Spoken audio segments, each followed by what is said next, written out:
Before you listen to the Tech Talk Daily podcast, I have to ask, are the high levels of uncertainty you're experiencing keeping you from making bold moves? Are you able to clearly see and act on the game-changing opportunities the pandemic has created? I'm Daniel Burris, serial entrepreneur, global technology futurist, and disruptive innovation expert, and right now, you have a choice to make. You can react to problems and disruptions after they happen, or you can learn to accurately anticipate disruptions before they disrupt and identify and pre-solve problems before they happen, giving you the ability to turn disruptive change into your biggest advantage. If you want to take control of your future and make a significant impact now and in the years ahead, join thousands of leaders from around the world by becoming a member of my Anticipatory Leader System, where you'll get the latest insights, processes, tools, and virtual coaching that will give you the certainty and confidence you need to actively shape a better future for you and your organization. Go to techblogwriter.co.uk and click on Daniel Burris. Welcome to the Tech Talks Daily Podcast, where you can learn and be inspired by real-world examples of how technology is transforming businesses and reshaping industries in a language everyone can understand. Here is your host, Neil C. Hughes. Welcome back to the Tech Talks Daily Podcast. A quick question for you. Where and how are you listening to this podcast today? Is it through a pair of true wireless earbuds on your smartphone? Or is it a pair of big over-ear cans of noise cancellation earphones? Because for many listening, I suspect that you might even have a drawer full of different headphones, depending on whether you are travelling, exercising, or just wanting to avoid distractions and interruption in the office. So for those reasons alone, today I want to explore the technology and innovations that are transforming audio and how we consume music, audiobooks and podcasts. So today I've invited Guy Campbell onto the podcast to learn more about Qualcomm's audio innovations and technology. But enough from me. Let's get Guy onto the podcast right now. So a massive warm welcome to the show, Guy. Can you tell the listeners a little about who you are and what you do? Yeah, sure. My name's Guy Campbell. I'm a staff product marketing manager in the voice and music BU of Qualcomm, and specifically, I'm working on personal audio products. Over the years, I've been responsible for bringing to market some of our Bluetooth SoCs for Hearables, and of course, I'm also in a team that help define our roadmap for the next few years. I'm so excited to get you on today because I think the world of audio has changed so much over the last few years. And if I was to go back 2-3 years ago, the idea of spending £200 or $200 on a pair of headphones would have been seen as a little bit extravagant. But now we've all got drawers full of earphones and true wireless earphones and things. So I'm curious, though, how have you seen audio change in the last few years? And how has the stay-at-home order actually changed the way that people consume sound? Yeah, it's really interesting, Neil. I mean, we have seen tremendous changes over the last few years. You're right. And I would actually say we're seeing innovation at a rate that I've not come across before. There was a fast growth in wireless audio, which was enabled partly by technologies like our aptX audio. And that allowed Bluetooth in headphones to meet the sort of exacting standards of audio enthusiasts. But frankly, that growth was then turbocharged by the introduction of the true wireless earbud form factor. I'll come on to COVID in a minute. So looking at earbuds, it was our silicon which enabled what we think were the first true wireless earbuds in the market. We had solutions available since 2014. And, having introduced that technology, we then went on to solve battery life issues, and we improved the performance. We managed to get aptX into earbuds. And now we're in this kind of like new era where our customers are bringing really highly differentiated products to market. And they're doing that across a wide range of prices. Every year, we do a state of play report. We go out to thousands of consumers around the world and we canvass them on what's driving their interests, what's driving their purchasing decisions. And audio quality is actually still the number one priority. But this is so important. What we're finding is that audio quality needs a super robust platform to run on. If you've got glitchy audio, it just won't be tolerated. A couple of years ago, we launched, 1 year ago, we launched Qualcomm True Wireless Mirroring. That brings really much needed robustness with a combination of technological solutions. And that has formed a perfect foundation for aptX Adaptive to sit on top of. And that now supports 24-bit 96K. COVID-19 has indeed changed how we use products, working from home, using the internet to keep in touch with loved ones. And, those surveys that we do, the State of Repair report shows that voice calls are now the second most popular use case for truly wireless earbuds. Of course, people like you and I, we make lots of calls in the day. Calls can be long. You can have loads of calls back to back. And the voice quality on a call is now a key area for earbuds to deliver on. Struggling to hear, struggling to be heard, that's just a stress point that needs to be eliminated. What have we done to help with that? Well, we've recently launched Qualcomm's aptX Voice. And what does that do? It delivers a super wideband voice quality that the carriers can deliver over the cellular network. And now we can get that over the last yard or so from your phone to your earbuds. And I think lastly on this topic, really, we need to talk about battery life, because we really are seeing customers wanting to wear their earbuds all day. Up to 11 hours of continuous use could be supported on our silicon with a single charge, not having to drop the product back in its case. But that means comfort's a huge factor. You might have a product that lasts 11 hours, but if it starts hurting your ears after 2 or 3 hours, you're not going to keep them in there. So what we've had to do is we've had to do our bit to help with that, integrating as much as possible of what an earbud needs to do onto a single chip, keeping it as small as possible. And that's enabling our customers to deliver really comfortable products to the market. It really is incredibly cool what you're doing here. And I've got to thank you for highlighting how we're wearing headphones more now. It can just be, it used to be just for the commute, but of course now, and especially working in a busy office with so many distractions and video calls going on, it almost feels like it can be a virtual do not disturb sign just to tell people I'm working on something. That's really interesting. You're so right. Yeah. But hearables are being driven in the innovations made from the SOC level. So I've got to ask, how is Qualcomm playing a role in helping OEMs deliver that best-in-class devices that we all know and love? Well, the first thing we do is we invest in new technology season on season. So this year, I think you've seen that we introduced our adaptive active noise cancelling and also hands-free voice activation for using digital assistants like Google or Alexa. And with the latest chip, which as it happens, we've just launched this week, we're able to offer these features in the mid-tier segment, not just the premium tier. So we do that at the same time as keeping an eye on power consumption. We're always driving down the power consumption, focusing on complex tasks. That's an area where we really do have a superior performance, because it means that our customers' products continue to give a great battery life, even when you've turned the ANC on, or even when the thing is running a wake word engine and always listening for the wake word. So as you drive the product to do more, we make sure that those added features keep the battery life from being highly compromised. There's no point in having a product that says 11 hours on the box, but when you actually start really using it, you find that it's not anything like that. So low battery power consumption for complex tasks and bringing premium tier features into a wider range of price points is really what we're all about. And when it comes to true wireless, they all come in a variety of different shapes and sizes, some good, some not so good. But as far as you guys are concerned, what are the biggest problems with the true wireless sound? That's a really interesting question. And I was thinking about that because, it's very, very easy to think about sound quality as being purely, if you like, an acoustic or an electroacoustic problem. How do you deliver the best possible sound digitally? But actually, I'm going to highlight a couple of things that might surprise you. One of them is earbud fit, and the other is signal stability. What have those got to do with sound quality? You might think, well, first is that poorly fitted earbuds really do compromise the sound quality.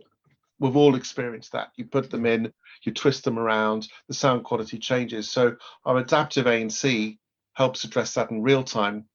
What it does is it ensures the noise cancelling's effectiveness is consistent, even if the fit varies. And good noise cancelling helps protect your hearing and allows you to immerse yourself in good quality audio without turning up the volume to excessive levels and maybe damaging your hearing. Signal stability is the other huge factor. I did allude to this earlier, but great audio quality can be delivered in theory simply by pushing up the bit rate. You look at CD quality versus high-res audio quality, and you're just pushing up the bit rate to deliver higher and higher quality of audio. But making high bit rates work in practice in earbuds is a real challenge. You've got a really complex topology with a phone and two buds, all of which need to be talking together. You've got a tiny form factor. Every season they're getting smaller and the antennas are really small. And you've got the head. And the human head is a great absorber of Bluetooth signals. So what we did with true wireless mirroring, which we introduced earlier this year, was we helped solve those issues. Then you've got something that's stable and reliable and robust, and then you can run on top of that aptX Adaptive, and that keeps the audio quality up at the very best possible level that it can be. It just adapts to the best bit rate it can for the given conditions at the moment. Similarly, we'll drive down the bit rate if it needs to, if it finds that you're somewhere where the connectivity is going to be compromised, lots of things interfering. So regardless, it's always maintaining a solid connection. So sort out those things, sort out a platform that understands that fit isn't always perfect, sort out a platform that is stable and robust, and then you can sit great audio quality into that. Love it. And I've also been reading about your new ultra low power Bluetooth audio from Qualcomm. Can you tell me a little bit more about that and your overall mission to improve true wireless sound? Yeah, absolutely. I mean, with our colleagues in the mobile segment of Qualcomm, we're constantly working to improve the user experience. And we look at the entire end-to-end performance from the phone, across the air, and into the audio accessory. You can't look at any of those things in isolation. And the QCC 3056, which we just announced this week, supports all those innovations that we've been looking at. And we're bringing them together this year into 2021 as Qualcomm Snapdragon Sound. You're going to hear a lot about Qualcomm Snapdragon Sound in 2021. So you've got the robustness that I've mentioned, the true wireless mirroring brings. That works with any phone. And we've got support for legacy codecs, which will run on it. That's AAC, that's SBC, even classic aptX. But when you partner that with one of our new 2021 seasons of smartphones built on the Snapdragon Mobile 888 platform, then the performance is elevated and you get 24-bit 96K audio, you get lower latency, and that's where you can also get aptX voice coming in. So you've now got the best call quality, you've got the best music quality on a robust platform. It's pretty cool. And something else that I was also reading about that I'm hoping you'll have a bit of knowledge on is Qualcomm's adaptive active noise cancelling technology, because we're all in those rooms and those offices with all and surrounded by all those distractions, etc. So it's so important to have that noise cancelling now, especially if you're on a plane as well. Don't get me started on that one. But can you tell me a bit more about it? And I believe it's designed to deliver increased comfort and improved sound quality for those true wireless earbuds, because I've never actually seen, well, wrong words there. I've never actually heard that kind of sound quality on a wireless earbud. I've only ever had over ear. So can you tell me a bit about that? Yes, of course. I mean, I've covered already the impact that good noise cancelling has on audio quality, but it can be a very inconsistent experience. Yeah. And what our adaptive ANC does is it firstly uses a hybrid ANC topology. That means the noise cancelling is derived both from the external noise measured on the outside of the earbuds and also by whatever noise is still left behind, even after, if you like, a first shot of noise cancelling. Whatever noise is still left behind and is getting through to the ear canal is also picked up and measured. And that gives you a hybrid ANC performance. However, even with that, the effectiveness of it can change. It can vary from person to person, from ear shape to ear shape, or even just as you move your head around, or you put the tips on maybe not choosing the right tips. And this is a problem that all ANC solutions have the potential to suffer from, all of them. You've probably experienced it. I certainly do. I sit in the plane with ANC running, and then I'll look up to talk to the air stewardess, and the noise starts coming in because the shape of my ear and the fit of the product has changed. And what our adaptive solution does is it in real time monitors the internal noise level and adjusts the ANC strength.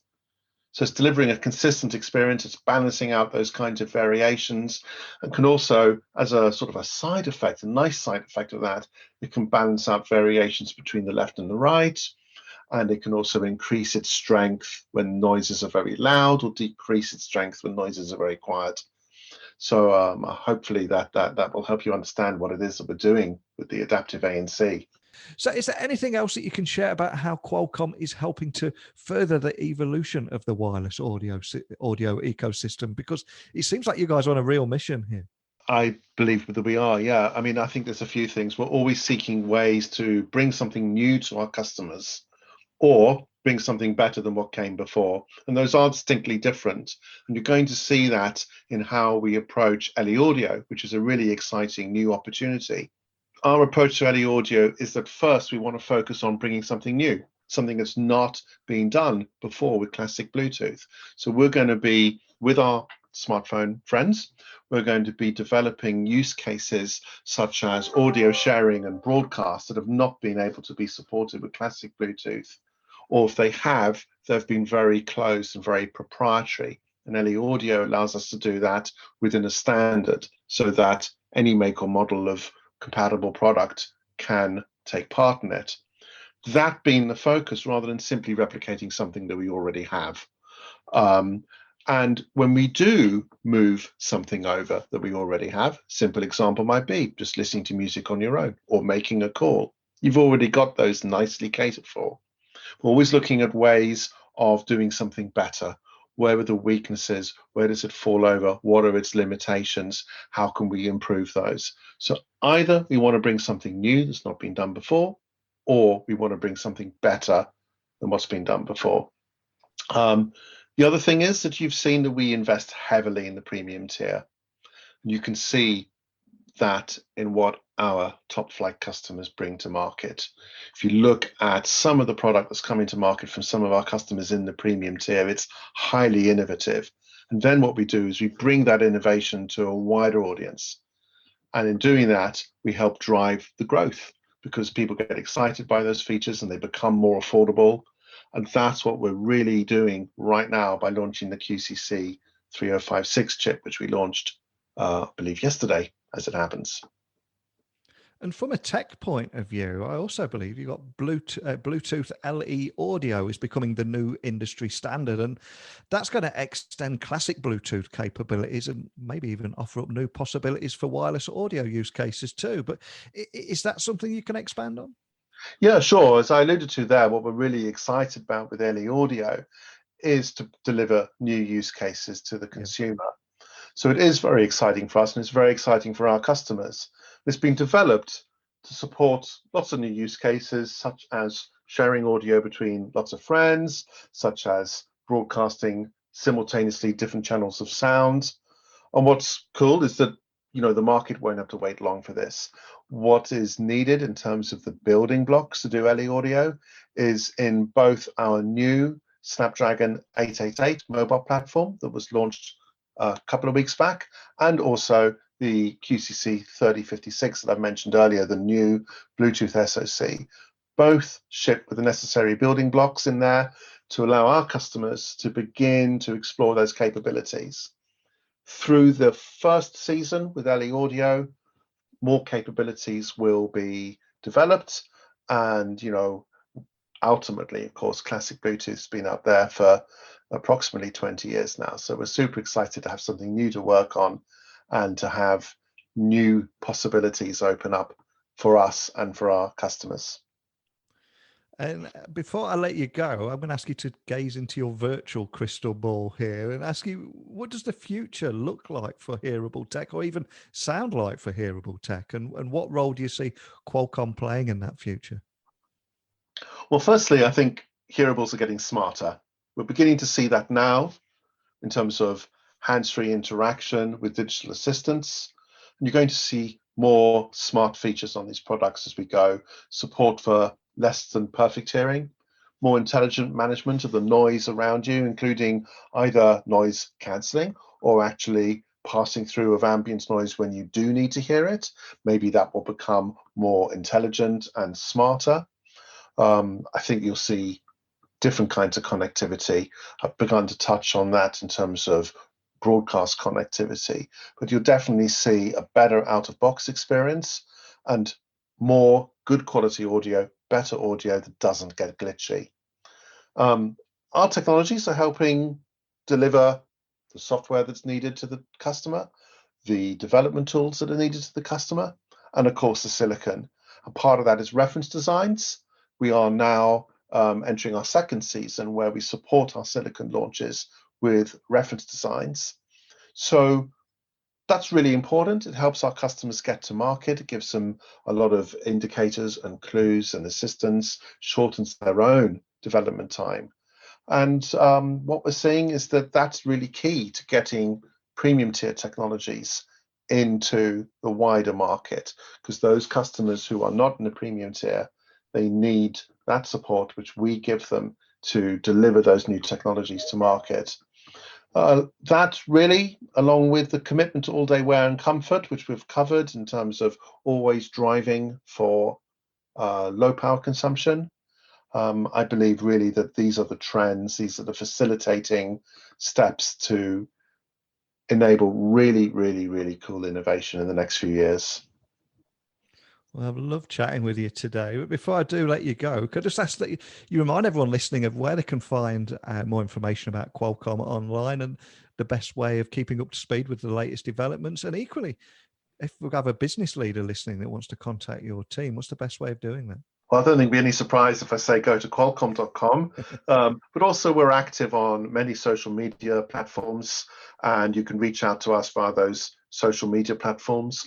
On qualcomm.com, there are links into our business units, and it'll be the right links appropriate for the right products. If you're looking at Bluetooth audio SoCs in the right area of qualcomm.com, you'll find links into Qualcomm or into our distribution channel around the world, and qualcomm.com is always a good place to start. Well, I say there's so much I loved about the conversation now, and the points about the technology there, the Bluetooth technology, and how you're transforming true wireless. But I think more than anything, it's how audio has changed in the last few years, and how the stay-at-home orders over the past 12 months alone has changed the way people consume sound. So I'd love to speak with you again next year and find out how that journey continues to evolve. But more than anything, thank you for joining me on the podcast today. That's a pleasure, and let's put a date in our diary for a similar conversation next year. I must admit that I was intrigued by Bluetooth LE audio and how that new industry standard is going to extend the capabilities of the classic Bluetooth that we all know and love, and offer up new possibilities for wireless audio use cases with capabilities such as broadcast, multicast and audio sharing and so much more.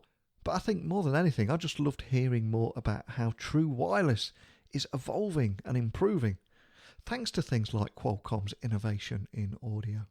But over to you. Are you passionate about headphones and audio technology?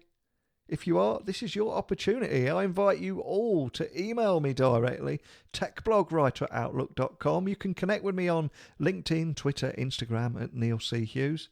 And my website is techblogwriter.co.uk, where you'll also find 1,400 interviews of this podcast and also the other podcasts I host with Netgear called Switched On Thinking and Tech Fusion with Citrix. But please, I genuinely mean it. Keep those messages coming in. If you'd like to come on the show, let me know. But I'm afraid we're out of time for today. So I will be back bright and early tomorrow. Hopefully you'll join me again. But if not, don't worry. Just a big thank you for listening. And until next time, don't be a stranger. Thank you for listening to the Tech Talks Daily Podcast with Neil C. Hughes. Remember, technology works best when it brings people together.